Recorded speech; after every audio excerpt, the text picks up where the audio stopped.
एक बंदे ने बना ली दुकान ते दुकान दे उत्ते जिहड़ा सी ना बंदा एक मुंशी बहा दिता गया शहीदा। हुण कोई वाहवा साल उन्हें चलाई दुकान ते मालक नूं पता लगा भी ये चोरियां करदा है। मालक ने अपना मुलाजम बदलन की ख्वाहिश ज़ाहिर की, मार्केट दे विच नवां बंदा महीदा लियाण के उत्थे बाता। हुण कई साल महीदे ने कीती ते उहनूं पता लगा कि नहीं शहीदा चंगा सी, उन्हें वापसी कुछ सालों तो बाद फिर उहनूं लैंदा शहीदे नूं।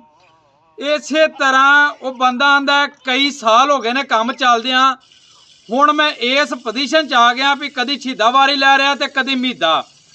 मेरी दुकान भी करजाई है, पूरी मार्केट च हर बंदे दे मैं पैसे देने ने, मेरा घर भी गिरवी रख दिता गया, मेरी गड्डी भी बैंक लीज हो गई है। उन्ने दा मेरी दुकान दे विच माल नहीं जिन्ना मैं पिछा एजेंटां दे पैसे देने ने।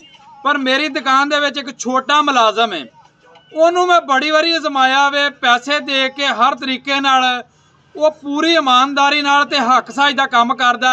उस बंदे कदी बेईमानी नहीं की।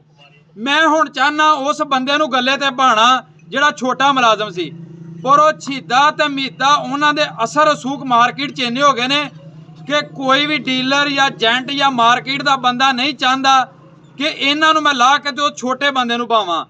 हुण मैं फस गया, जिन्हां दे मैं पैसे देने ने उवें आंदे ने इन्हां नूं रख, ते मेरे पल्ले भी कख नहीं रह गया। बाकी इस वीडियो का सियासत नाल कोई तलक नहीं, तुसीं मैनूं दसना भी जिहड़ा छोटा बंदा उहदे ते मैनूं तबार करके उहनूं उत्ते लियाउणा चाहीदा या नहीं।